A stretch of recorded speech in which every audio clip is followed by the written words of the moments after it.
Letnan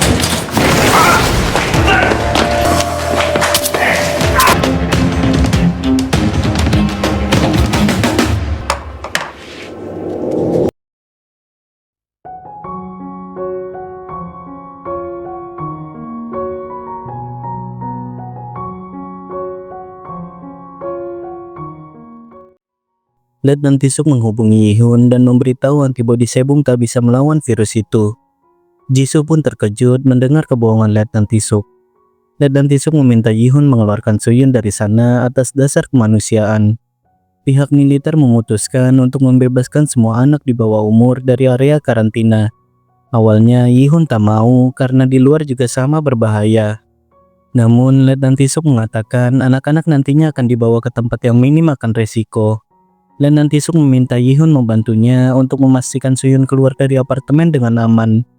Yihun pun meminta agar Sebum juga dikeluarkan dari sana bersama Suyun.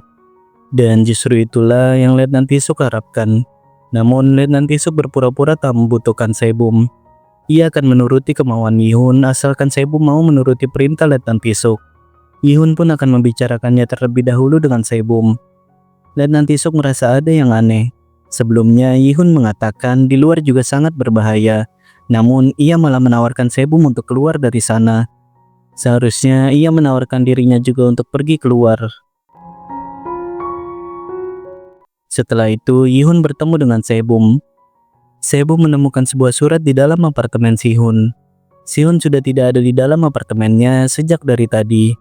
Dan surat itu bertuliskan bahwa Sihun sudah tidak sanggup lagi berada di sana. Sihun akan keluar dan mencari bantuan. Semua persediaan makanan dan minuman yang ada di apartemen Sihun, ia perkenankan untuk dibagikan kepada para penghuni apartemen lainnya. Namun, Sebum menyadari tulisan di kertas itu sangat berbeda dengan tulisan Sihun yang menandai jerigen air miliknya. Yihun melihat ada bubuk jeruk nipis putih di dalam sebuah karung. Sebum mengatakan bubuk itu bisa menghilangkan bau di dalam toilet. Mungkin Sihun menggunakan itu agar toiletnya tidak bau. Dan Yihun menemukan obat pil Nex di dalam laci itu. Saat keluar, mereka bertemu dengan Segyu dan Moonhui yang masih ingin meminta persediaan air kepada Sihun. Segyu dan Moonhui mengira Sebum telah mendapatkan sesuatu dari Sihun, karena Sebum membawa sebuah tas. Padahal itu adalah baju Sebum untuk Sihun. Mereka juga ingin mendapatkan air minum. Namun Yihun beralasan mereka masih bernegosiasi dengan Sihun. Yihun dan Sebum mengecek ke pintu utama. Akan tetapi tak ada yang berubah di sana. Sebum pun menduga mungkin Sihun dikurung oleh seseorang. Namun ternyata pintu itu tak terkunci. Itu berarti mungkin saja ada yang keluar ataupun masuk ke apartemen. Atau bisa juga memang ada yang sengaja membuka kunci pintu itu.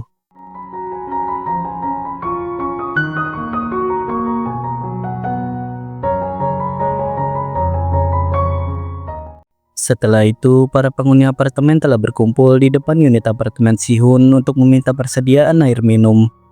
Andrew mengatakan ia melihat Sihun tadi pagi pergi keluar gedung dengan memakai APD.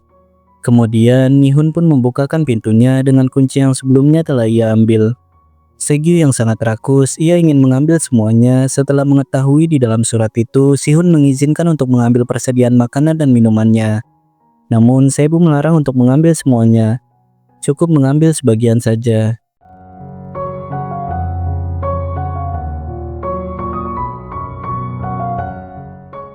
Juyung merasa tak cukup dengan apa yang ia dapatkan dari unit apartemen Sihun.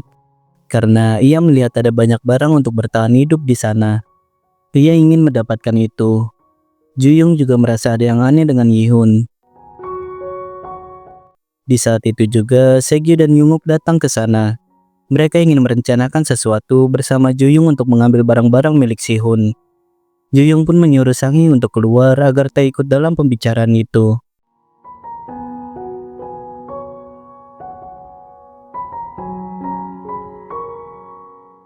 Sementara itu, Sebu memberikan air minum kepada Yihun. Namun, Yihun tak berani meminumnya karena takut akan menjadi semakin kehausan. Bahkan sampai malam pun air minum itu sama sekali tak diminum oleh Yihun.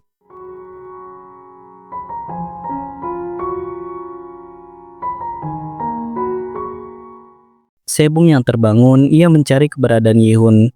Ia menanyakan kepada Jungkook. Namun Jungkook tak tahu Yihun pergi kemana.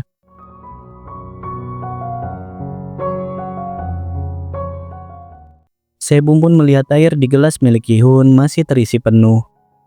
Ternyata Yihun sedang duduk di lobi apartemen sambil mengingat saat pertama kali ia pindah ke sana bersama Sebum. Sebum sangat senang karena akhirnya ia bisa memiliki rumah sendiri.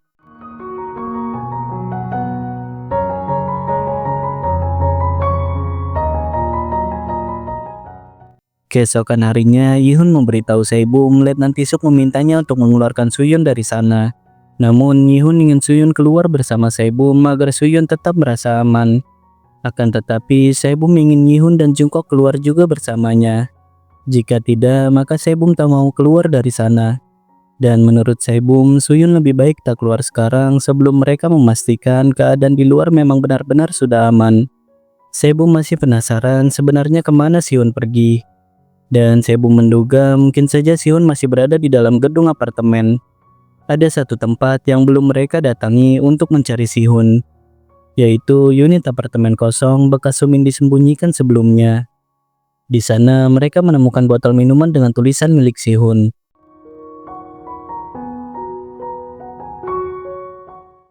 Mereka kemudian mendengar ada suara desahan pria dan wanita. Sebum pun menyuruh orang-orang itu untuk keluar.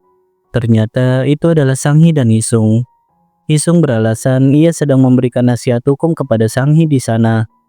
Yihun mengira botol minum itu dibawa oleh Hee-sung dan Sang-hee. Namun mereka mengatakan bukan mereka yang membawa botol itu. Sebum pun mengecek ke dalam kamar.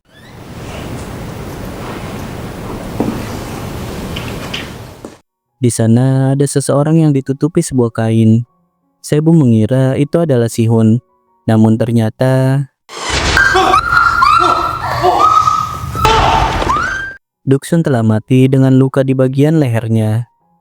Dan ada bubuk jeruk nipis putih di seluruh jasad Duksun. Sebum dan Yihun pun teringat bubuk itu juga ada di dalam unit apartemen Sihun. Yihun pun menginterogasi Hee-sung dengan Sang-hee. Mereka mengatakan mereka benar-benar tidak tahu perihal mayat itu. Saat mereka masuk, mereka tak menyadari mayat itu ada di sana. Dan mereka tak mungkin berani melakukan pembunuhan. Sementara itu, Sebum pergi ke apartemen Juyung untuk meminta Juyung memeriksa seseorang. Karena Juyung adalah seorang dokter. Juyung terkejut ketika melihat ada Sang-hee di sana bersama Hee-sung. Di sisi lain, Hyun-kyung sedang mendatangi Sumin. Sumin merasa jauh lebih baik saat ia melihat foto istri dan anak-anaknya. Ia meminta Hyun-kyung untuk mengurus keluarganya jika memang dirinya sudah tak bisa kembali lagi bersama keluarganya. Namun Hyun-kyung tak mau dan meminta Sumin untuk berusaha sembuh dari virus itu. Di saat itu juga, Andrew datang membawakan makanan yang sangat banyak untuk Hyun-kyung. Waktu itu, Hyun-kyung telah memberikannya makanan secara gratis. Andrew ingin membalas kebaikan Hyun-kyung. Saat keluar, mereka bertemu dengan Jungkook. Jungkook meminta semuanya untuk berkumpul karena ada seseorang yang telah mati. Yihun dan Sebum mencurigai Jo-hyung adalah pembunuhnya. Sebum pun meminta analisa dari Jo-hyung. Namun Jo-hyung hanya mengatakan orang itu mati karena luka gigitan atau digorok di bagian lehernya. Sebum menjadi semakin curiga. Karena penjelasan Jo-hyung seperti bukan hasil analisa dari seorang dokter profesional. Jo-hyung pun menjelaskan dengan lebih detail. Berdasarkan darah yang membeku dan lebam pada jasad, mungkin ia telah mati lebih dari 2 hari yang lalu. Bubuk jeruk nipis itu digunakan untuk menghilangkan baunya. Bubuk itu sama seperti yang ada di dalam unit apartemen Sihun. Dan lalat buah yang akan pertama kali mendatangi mayat. Lalat-lalat itu akan bertelur di dalam mata dan lubang hidung jasad yang sudah mati. Yihun dan Sebum pun menyuruh Juyung pergi untuk memberitahukan ke para penghuni apartemen lainnya. Juyung menanyakan bagaimana Sang-hee dan Hee-sung bisa bersama di sana. Sang-hee beralasan ia bermimpi Duksun sedang menangis terseduh-seduh. Ia pun memiliki firasat Duksun ada di dalam sana. Dan ia meminta Hee-sung untuk menemaninya mengecek ke sana. Juyung pun mengancam akan memberitahukan Hisung kepada istrinya. Saat keluar dari sana, Segyu dan Moonhui meminta Yihun untuk menangkap Andrew. Karena Andrew telah membawa kabur semua persediaan makanan milik mereka. Dan mereka pun terkejut saat mendengar Duksun telah mati di dalam unit apartemen itu. Yunguk menuduh Sihun sebagai pelaku pembunuhnya. Karena di dalam surat itu, Sihun menuliskan dirinya telah membuat kesalahan yang tidak bisa diperbaiki. Juyung pun menyarankan untuk mengambil semua persediaan makanan dan minuman milik Sihun untuk dibagi rata. Sebum pun membantahnya, karena belum tentu Sihun pelakunya. Namun Yunguk bersikeras bahwa Sihunlah pelakunya. Suyun pun terkejut melihat Isung sudah berada di sana bersama Sanghi. Segyu masih saja memaksa Yihun dan Sebum untuk membagikan persediaan makanan dan minuman milik Sihun. Dengan alasan Andrew telah membawa kabur semua persediaan makanan milik mereka. Dan saat Andrew datang, Segyu langsung memukulnya. Di sisi lain, Letnan Tisuk sangat panik karena istrinya kembali menggila. Letnan Tisuk meminta untuk diberikan obat penenang. Namun Jisoo sudah memberikannya dalam dosis maksimal. Tubuhnya sudah tidak bisa menerima obat penenang lagi. Letnan Tisuk pun akan mengambil sampel antibodi milik Sebum. Namun Jisoo melarangnya, karena sampel itu akan dipakai oleh atasannya. Akan tetapi Letnan Tisuk lebih mementingkan keadaan istrinya. Di sana sudah ada 3 orang utusan atasannya yang akan membawakan sampel itu kepada atasannya. Dan nanti Tisuk pun meminta mereka untuk menyerahkan sampel itu. Jisoo datang dan meminta mereka untuk memberitahu Perdana Menteri bahwa Letnan Tisuk hanya menjalankan tugasnya saja di sini. Tidak ada pengkhianatan ataupun pemberontakan sama sekali.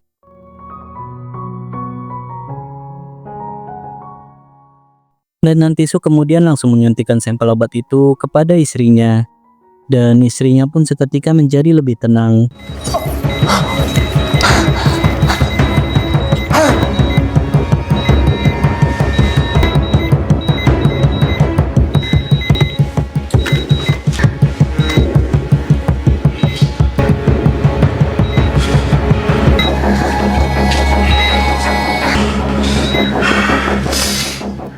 Jisoo sangat khawatir atasannya akan tahu tentang antibodi milik Sebum. Sedangkan Letnan Tisuk tak mau memberitahu Sebum perihal antibodinya yang bisa melawan virus itu. Kemungkinan besar Sebum akan diburu tanpa menyadarinya.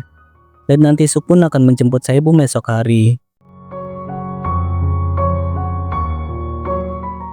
Sementara itu, Yihun dan Sebum masih mencurigai Juhyung sebagai pelakunya. Dan Jungkook datang meminta minum kepada Sebum. Yihun pun memalingkan wajahnya agar tak melihat air minum itu. Jungkook memberitahu para penghuni apartemen masih memaksa untuk membagikan semua persediaan makanan dan minuman milik Sihun. Yihun dan Sebum pun akhirnya membiarkan mereka mengambil makanan dan minuman di sana. Namun tak boleh mengambil barang-barang lainnya. Mereka pun masuk bergantian.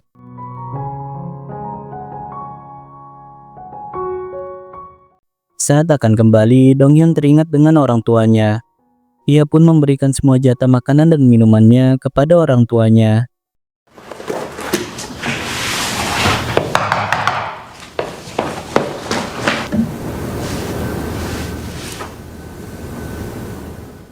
Sedangkan Andrew akan dibiarkan tinggal di tempat Sihun untuk sementara waktu, sekaligus untuk menjaga unit apartemen Sihun. Karena Segyu sangat marah kepada Andrew dan tak mau menerima Andrew lagi. Andrew kemudian mencoba duduk di singgasana milik Sihun.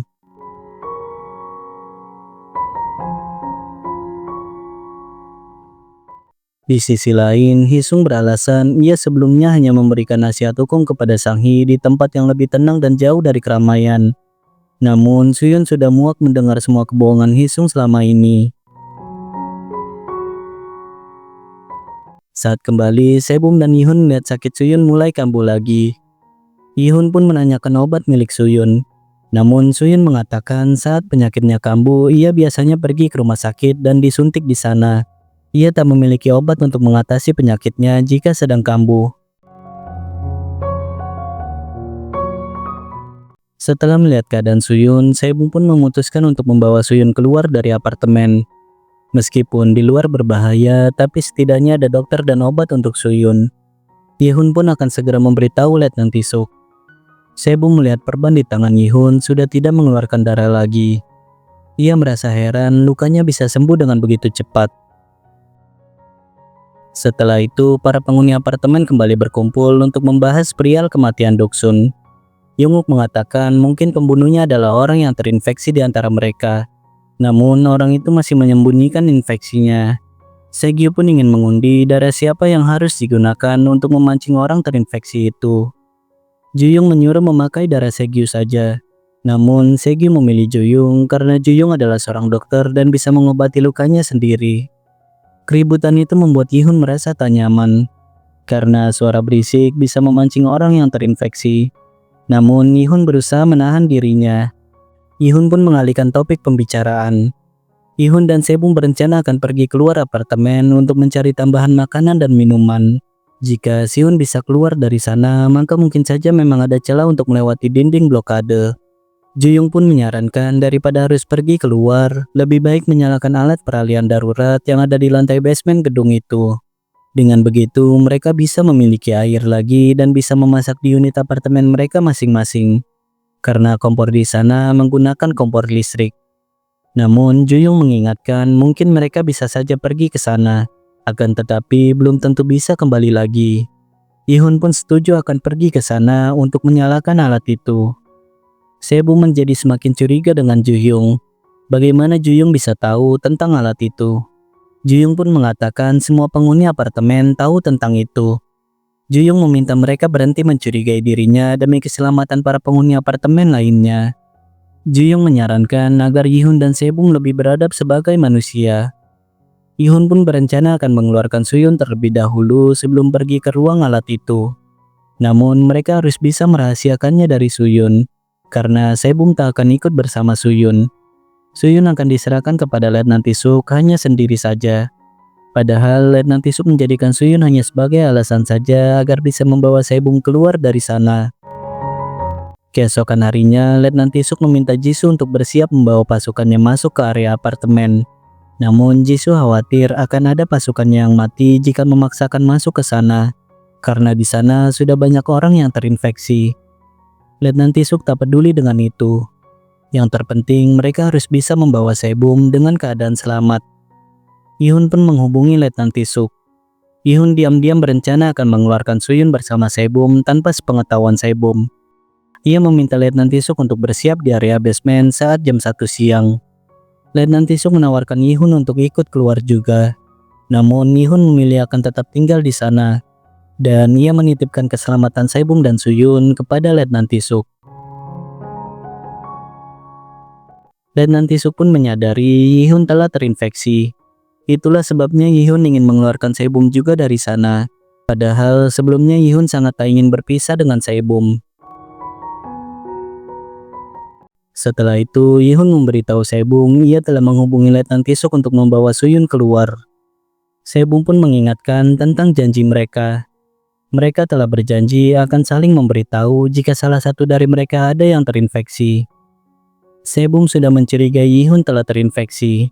Yihun sama sekali tak mau minum akhir-akhir ini. Dan pemulihan luka di tangan Yihun juga sangat cepat sekali. Yihun pun memperlihatkan luka di tangannya belum sembuh. Padahal Yihun telah sengaja membuat luka di tangannya terbuka lagi, agar luka itu kembali mengeluarkan darah. Sebum pun merasa lega ternyata Yihun tidak terinfeksi. Sebum merasa khawatir karena jika Yihun terinfeksi belum ada obat vaksin untuk virus itu. Sebum pun mengambil hati Yihun dan meminta Letnan Tisuk untuk menyiapkan antiseptik dan perban untuk luka di tangan Yihun. Dan Letnan Tisuk menjawab ia akan menyiapkannya. Sebum juga menanyakan Sihun kepada Letnan Tisuk. Namun Letnan Tisuk mengatakan Sihun tidak ada di luar. Mungkin Sihun bersembunyi di area apartemen. Sebum pun mengajak Yihun untuk mencari Sihun lagi. Sebum teringat Sihun pernah mengatakan ia memiliki bunker di dalam unit apartemennya. Dan mereka sama sekali belum mengecek bunker itu. Namun tak ada jawaban sama sekali dari Andrew yang sedang menempati tempat Sihun. Andrew ternyata memang tidak ada di sana. Yihun pun menyarankan untuk mengeluarkan Suyun terlebih dahulu baru mencari Sihun lagi. Namun Sebum tak ingin ada yang terluka lagi. Yihun akan pergi menjemput Suyun sekalian mencari Andrew. Di saat itu juga Jisoo menghubungi Sebum. Jisoo memberitahu ia telah memeriksa latar belakang semua orang yang terjebak di apartemen saat ini. Dan Jisoo menemukan ada sesuatu yang aneh.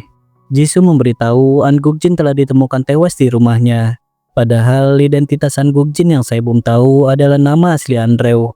Ternyata itu bukanlah kartu identitas milik Andrew. Pantas saja waktu itu Andrew beralasan telah menggores foto di kartu identitasnya. Jisoo terlambat mendapatkan informasi itu karena wabah penyakit ini membuat segala aktivitas menjadi tertahan. Sebum pun menanyakan apakah ada bekas luka di wajah An Gukjin. Namun Jisoo memberitahu tidak ada bekas luka di wajah An Gukjin. Padahal waktu itu alasan Andrew selalu memakai masker untuk menutupi bekas luka di wajahnya. Dan Tisuk pun mengatakan pihak militer akan datang ke sana 5 jam lagi. Sebum kemudian memeriksa tas milik Andrew. Dan ada kartu identitas milik Sihun dan Duksun. Sepertinya Andrew akan mengambil kartu identitas milik korban-korbannya.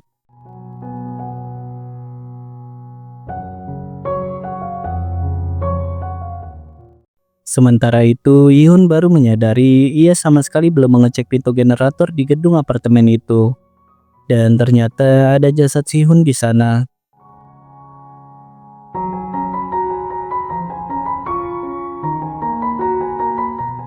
Yihun pun kembali dan memberitahu Sebum ia telah menemukan Sihun. Di sisi lain, Hisung mendatangi Jungkook dengan sangat panik. Hisung mengatakan ia sedang dikejar oleh Sihun. Dan tiba-tiba saja Andrew masuk mencekik Jungkook.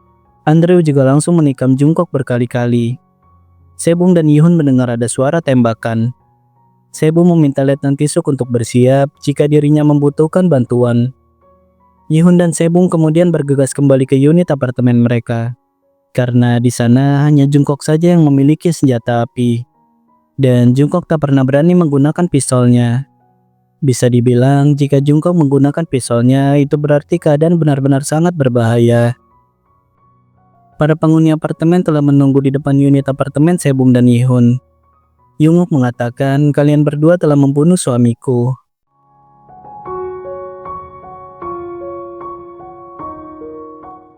Dan mereka melihat Jungkook sudah tergeletak di lantai.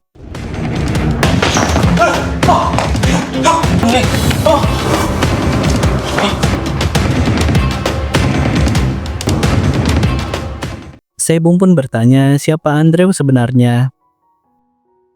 Dan seperti biasa jangan lupa klik dulu tombol subscribe-nya dan sampai jumpa lagi di video Histoma selanjutnya.